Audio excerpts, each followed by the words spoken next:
Hello, welcome once again to Lehto's Law. I'm Steve Lehto. Today we're going to talk about an update on the civil forfeiture laws. I've done a couple videos now about civil asset forfeiture. I did one story simply describing it and how bad it was.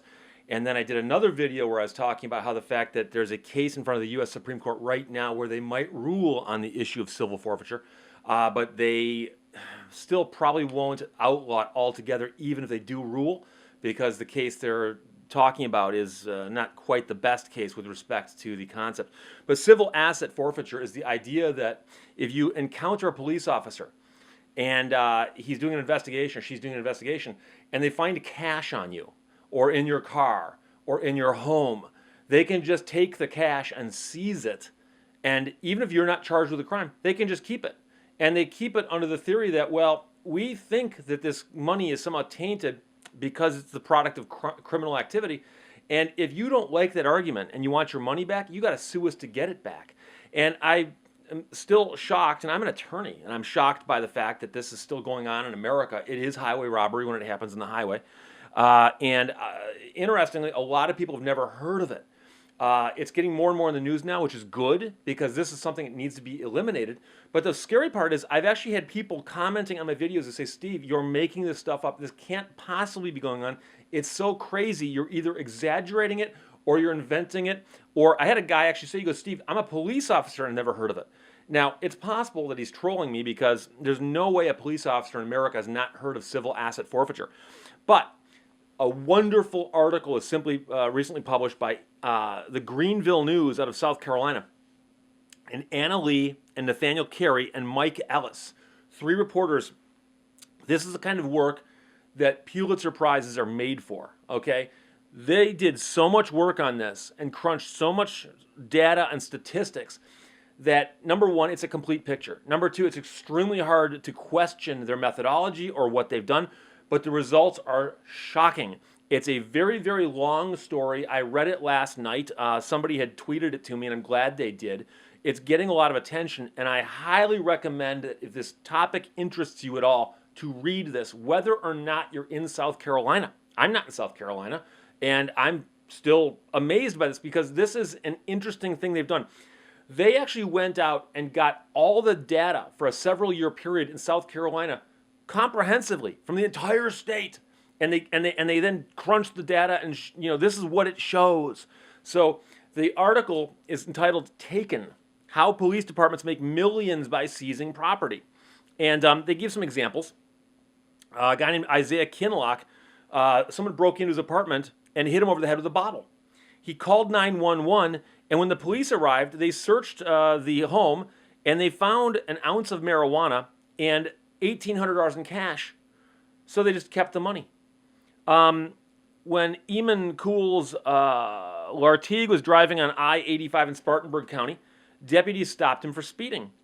The Atlanta businessman wasn't criminally charged in the April 2016 incident, and deputies discovered that he had $29,000 on him. $29,000 on him.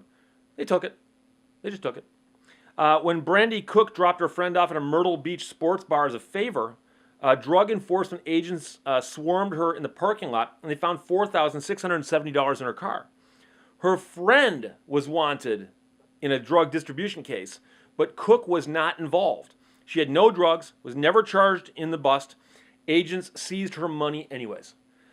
She was working as a waitress, carried her cash because she didn't have a checking account, and she spent more than a year trying to get her money back.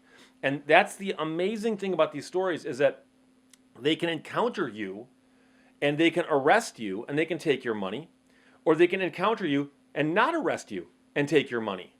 And they can also encounter you, arrest you, take your money, and decide not to prosecute you. Or they can decide to prosecute you, you can be found not guilty, they still keep your money.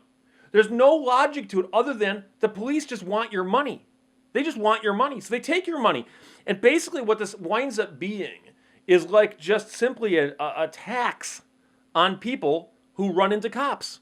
And I did a video yesterday where I specifically said, look, I start every interaction I have with a police officer on the concept that the cop's trying to do his job or her job, and quite frankly, I'll give them the benefit of the doubt. But you understand that when you read stories like this, people say, but this is why I'm scared of cops. If I was in South Carolina, I'd be scared of them too. The Greenville News and Anderson Independent Mail newspapers examined these cases and every other court case. They looked at every single court case involving civil asset forfeiture in South Carolina from 2014 to 2016. This is the kind of hard-hitting, in-depth analysis that is so rare these days. The resulting investigation became what they called the Project Taken, a statewide journalism project with an exclusive database and in-depth reporting. It's the first time a comprehensive forfeiture investigation like this has been done for an entire U.S. state, according to experts, and I believe that's got to be true. Now, keep in mind, this doesn't happen in every state, and it doesn't happen at this scale in every state. But again, there's 50 states in America. This is one of them, and here's what's happening. So, Taken examined 3,200 forfeiture cases. They spoke to dozens of targeted citizens. They spoke to 50 experts and officials, and they made the point of contacting every single law enforcement agency in the state. So you can't accuse them of cherry picking. You can't say, well, they only did this one but not that one.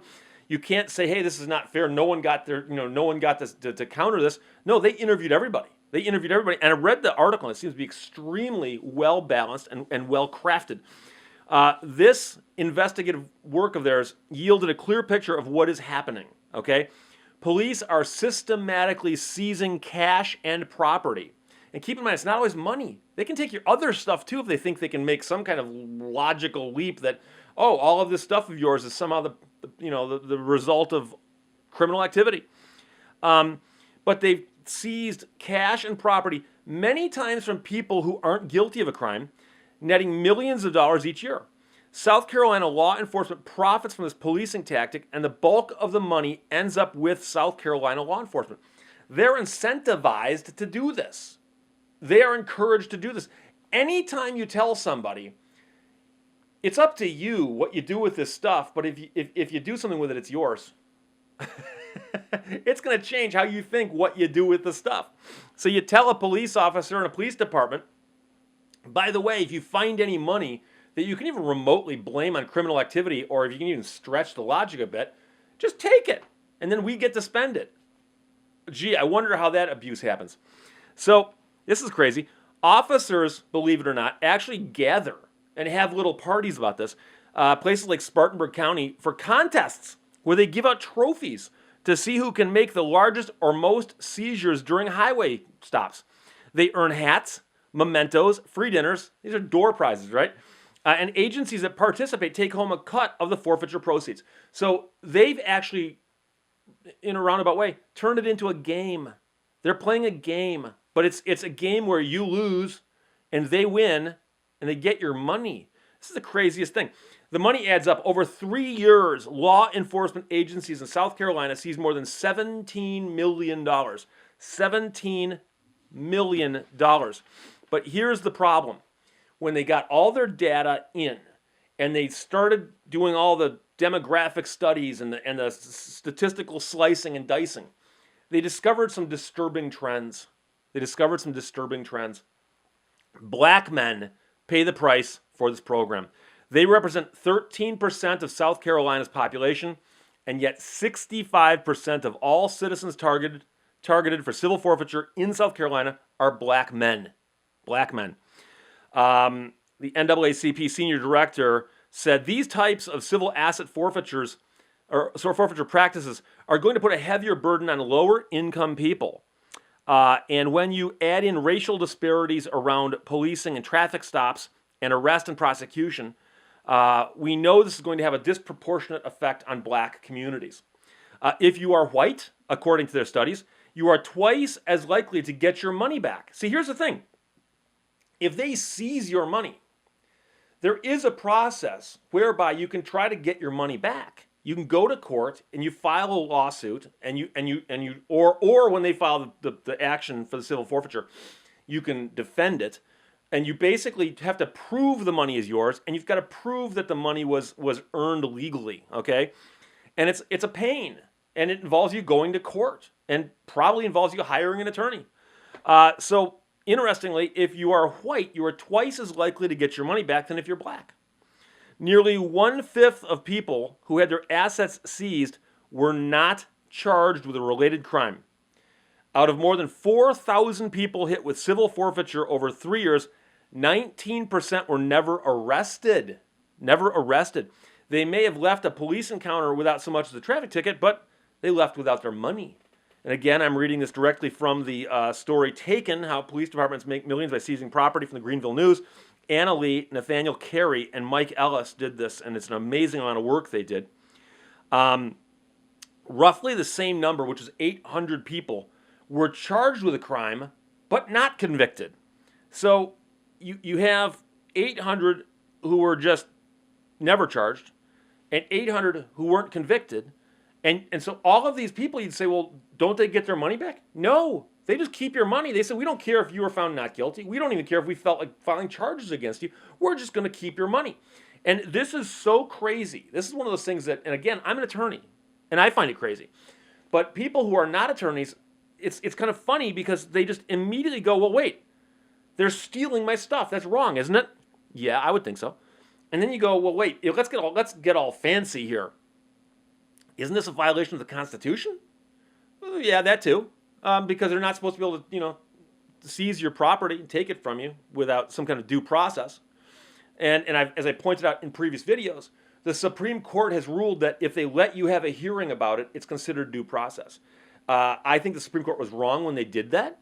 They have a whole explanation as to how they did it and why, but I still think they're wrong. Now, they can correct themselves in the case of Tim's, that's before them right now, but I don't think it's going to correct everything, even if they rule the way we want them to. But here's the thing. In some states, the suspicions behind a civil forfeiture must be proven beyond a reasonable doubt in court, but there is no requirement of proof in South Carolina. So when a forfeiture is contested, prosecutors only have to show a preponderance of evidence to keep seized goods. But here's the problem. It's more likely than not, but you still have to have a trial on it. And many people will say, wait, the cops seized $1,000 from me. I want my money back. And even if the state files a civil asset forfeiture action and asks you to defend it, you call up an attorney and say, hey, I'm fighting a civil asset forfeiture action. Can you help me? And the attorney's going to go, yeah. And the attorney's then going to say, and I need some money to get started on that. And you quickly realize that it's going to cost you more than it's worth to pursue, which is one of the reasons, and don't kid yourselves, it's one of the reasons that the cops are specifically lowering the amounts of money they'll take. It used to be that they find a suitcase full of money, they take that, obviously, and there's 10 pounds of cocaine and $500,000 in cash. It's probably related. But they pull you over for speeding and they find $500 on you and they take it. Okay. And again, it's never going to be financially or economically viable for you to chase that in court. It's going to cost more than $500 of your own time, if nothing else. So I mentioned earlier, it's not just money. Practically anything can be confiscated and sold at auction under the guise of civil asset forfeiture. They've taken jewelry, electronics, firearms, boats, RVs. In South Carolina, 95% of forfeiture revenue then goes back to law enforcement, and some of it is then given to the state's general fund. So the state benefits, but it's largely the police departments. So here's the thing, and again, they broke this down for us. Most of the money is not coming from kingpins or money laundering operations. It's coming from hundreds of encounters where police take smaller amounts of cash. Often when they find regular people with drugs for personal use, they'll then seize the money, even though this person is clearly not a dealer, they're a customer. More than 55% of the time when police seized cash, it was less than $1,000. More than half the time they took cash from somebody, it was less than $1,000.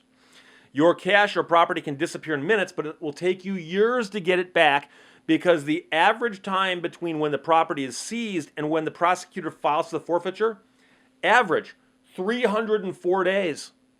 Okay? So that means that they take your money on July 1st and on January 1st, and sometime in December, you get a notice going, oh, we've just started an action to take that, to keep that money that we took from you back in January. We're going to keep the money that we've already kept for 304 days.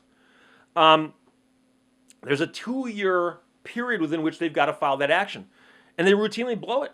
They routinely miss it. So you're waiting for them to file the action.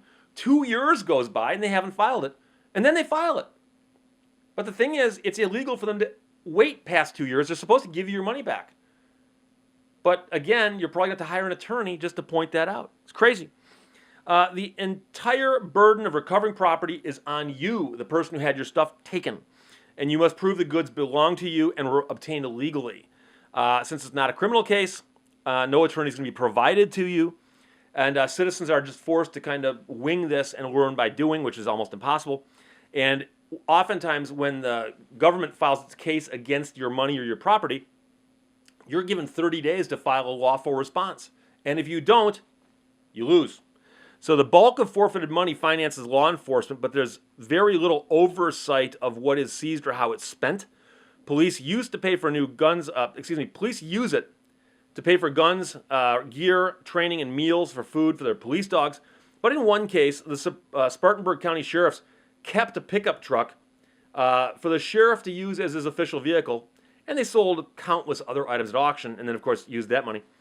South Carolina lawmakers have tried getting bills crafted in recent General Assembly sessions that would limit or alter this, and they don't even make it out of committee, meaning that everybody in politics loves this because, think about it, it's the greatest tax ever. You just pull somebody over and take their money, and it's cash. It's crazy. Interestingly, when they spoke to people in law enforcement and said, we're doing a series on this and we think it's bad, a lot of law enforcement agencies actually say, well, if you take away our money, how will we operate? This is how we survive.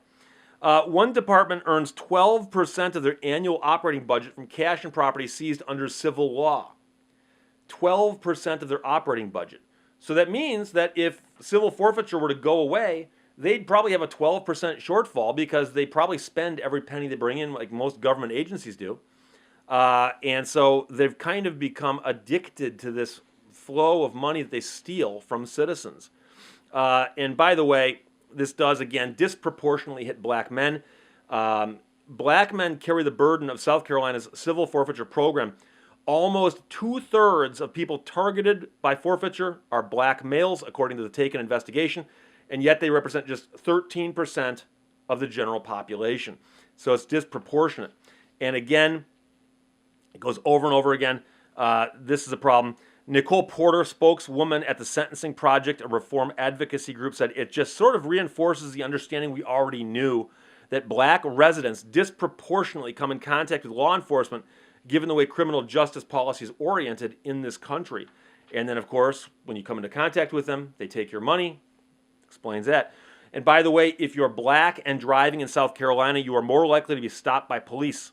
In 24 states with available race data for traffic stops, South Carolina had the second highest rate of black motorists stopped by state troopers, according to a 2017 study by the Stanford Open Policing Project. And so, again, it's crazy, but it does seem to disproportionately be targeting black men. But again, if you get a chance, please read the article. I'll put the link in the description below. And the article is called Taken, How Police Departments Make Millions by Seizing Property. The more attention that's given to this problem and the more light that we shine on it, hopefully people in higher places will start looking at this going, hey, this is actually wrong. You can't just steal money from people and justify it later with some kind of nonsense. The article is written by Anna Lee, Nathaniel Carey, and Mike Ellis. I got to congratulate them on a fabulous article and doing a ton of hard work for this story.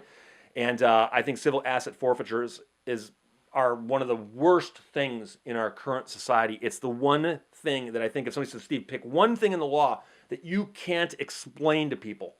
And that's one. I mean, I can explain to you how it works, but its justification doesn't have one. So that's my opinion. Taken, How Police Departments Make Millions by Seizing Property. Questions or comments, always fire them below. Talk to you later. Bye-bye.